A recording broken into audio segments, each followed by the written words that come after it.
Ак менен караны айкалыштырган чыгыштын философиясы өтө терең. Чыгыш искусствосунун тамыры нечендеген кылымдардын катмарында катылып жатса да, бүгүнкү күндө актуалдуулугун жоготпой, дүйнө жүзүндө калктын калың катмарына жайылып келүүдө. Тайцзи искусствосундагы чыгыштын философиялык ойлорунун байлыгы ден соолук гана эмес, жан соолук сырларынын терең камтылышында турат. Мекенге салам көрсөтүүбүздүн бүгүнкү чыгарылышында замандаштарына Тайцзинин тереңде жаткан сырларын үйрөтүп, анын медициналык, спорттук, айрыкча адеп ахлактык маани-маңызын ачып берүүгө умтулган Надырбек Абдумаликов туурасында болмокчу. Ал Тайцзи өнөрүн аркалап, анын миң кырлуу таасирлерин кыргыз элине жайылткан Айтылуу Медер Бишкектин окуучусу. Надырбек мырза, бул массаждын аталышына токтолсоңуз, анан бул массаждын башка массаждардан артыкчылыгы эмнеде? Бул массаж император кылган массажы деп аталат. Биздин агайыбыз Медер Бишкек ушул массажды негиздеп, балдарды окутуп жүрөт.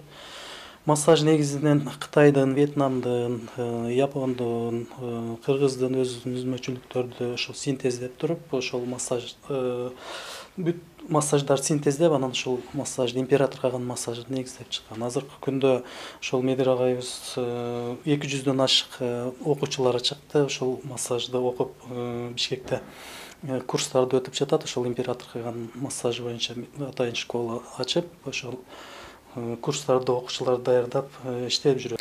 Бул массаждын башка массаждардан өзгөчөлүгү адамдын денесинде 3 катмар менен чогулган туздарды 3-чү катмарга чейин кетирип бергенге мүмкүнчүлүк бар. Анан бул массажда негизинен диагноз омуртка аркылуу коюлат. Именно биринчи позвоночник груднойду алсак, бул колдун учтарына чейин кеткен каналдар бар. Экинчиден жүрөккө, үчүнчү өпкө, төртүнчүдөн өт, 5 бул эме боордук, 6 ашказан, 7 уйку без, 12 эл ичеги, көкбоор, 8 көкбоор, 9 бөйрөк бездер, ушинтип мына бөйрөк 11 ар бир омурткадан ошо ички органдарга берилет да. Ошондой эле жүрөктүн каналы кысылса дагы ошол жерден кан жакшы поступление болбой калат да. Ошонун негизинде анан жүрөктө оору пайда болот. Башка органдарда дагы ошондой болот. Көбүнчө эле мисалы 6-чы омуртканы алган болсок, ашказандын оорусу, гастрит, башка дагы ар кандай оорулар ошо 6-чы омурткага байланыштуу болуп калат да. Причинасы негизги физиологический причинасы, оорунун 2 түрү болсо, физиологический, психологический.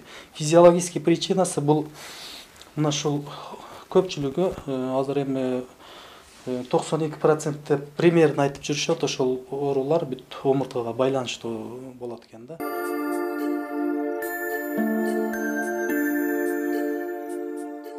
Бейтаптардын бизге кайрылган күндөгү сыздаткан оорусу 2-3 күндө жеңилдеп, дарылоо курсунан кийин эч кандай дары-дармексиз, операциясыз айыгышат. Кандай гана оор абал болбосун, дайыма ийгиликке жетүүгө кепилдик бар.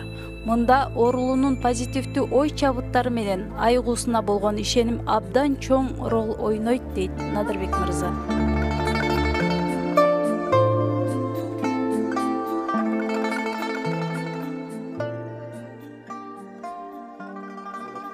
Эч кандай дары укол, эч кандай башка нерсенин кереги жок. Ошол именно омурткага жасалып турган көнүгүүлөр анан ушул массаждын негизинде айыктырса болот да. Ошонун эми негизги причинасын билиш керек да, тамыры кайсыл жакта.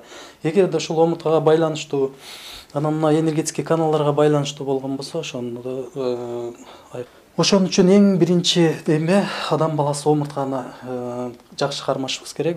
Ушул биздин түркүк болгон жашоодогу омурткага Эң негизгиси адам баласы кайсы жашта болбосун, жашпы, карыбы, аялбы, эркекпи, ушул омурткабызга ар күнү көнүгүүлөрдү жасап, өзүбүздү өзүбүз карап жүргөн болсок, анда ушул оорунун алдын алган болобуз да. Ооруп кыйналгандан көрө ден соолукка бир 15-20 минута жок дегенде жарым саат күнүгө мууну эмелерин, көнүгүүлөрүн, омурткага жасалган көнүгүүлөрдү жасап, мисалы биз айткан нерселердин баардыгын толук аткарыш керек. Ашыкча тузду жегенде, начоо нерселерди, анан туура положениеде жатып, катуу жерге жатыш керек көбүнчө. 6-дан кийин тамак жебейт. Көп ооруларга биз тыюу кылабыз да, 6-дан кийин тамак жегенге. Анан көрсөткөн көнүгүүлөрдү үйдөн аткарып, оор жүк көтөрбөш керек, 3 килограммдан 5 килограммга чейин, ошондон жогору көтөрбөш керек да. Себеби азыр массаж убагында бүт топтолгон туздар кетет, омурткалар бошойт, жумшарып калат. Эгерде нагрузка берген болсо, наоборот, ошол эмелерге күч келтирип, кайра зыян келтирип.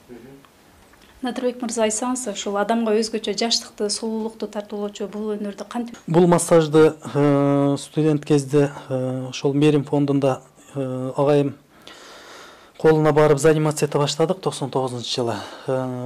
Медеритибаев агайыбыздын колунда занимация этип жүрүп, анан 2001-жылдан баштап ошол биринчи окуучулардан болуп бизге уруксат берди ошол массажды жасаганга.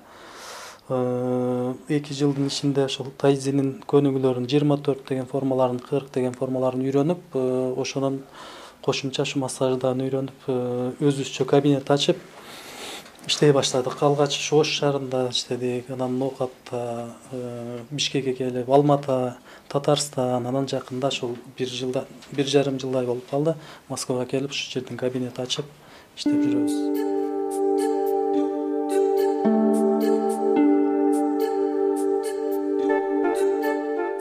Надырбек Абдумаликов император каган массажы менен бирге Кытай өнөрү Тайси Сигун өнөрүнүн да ээси. Москвадагы мекендештерибиз жумуштан кийин машыгууга атайын убакыт бөлүп, өздөрүнүн ден соолугу үчүн кам көрүшөт. Ал эми бүгүнкү көрсөтүүбүздүн каарманы тайзи көнүгүүлөрү боюнча машыгуу сабактарын, ден соолукту чыңдоо гимнастикаларын мында келгендерге үйрөтүп, император каган массажын жасоо аркылуу мекендештерибиздин ден соолугун чыңдоо аракетин көрүп келүүдө. Надырбек мырза, Тайчи Сигун өнөрү тууралуу айтсаңыз, деги эле ушул көнүгүүлөрдүн ден соолукка пайдасы кандай? Тайцзи Цюань деп коет, толук аталышы. Тай улуу, Цзи чек, Цюань муштум деп. Кулак великого предела орусчасы мындайча айтканда, кытайчадан которулганда улуу чек муштуму деп которулат бул өнөр. Бул өнөр Кытай элинин баа жеткисиз искусствосу деп атасак болот. Себеби ушул өнөрдүн аркылуу ушул кытайлардын өнүгүүсү, бүтүндөй бир ден соолуктун чың болушу, Кытай элинин азыркы күндө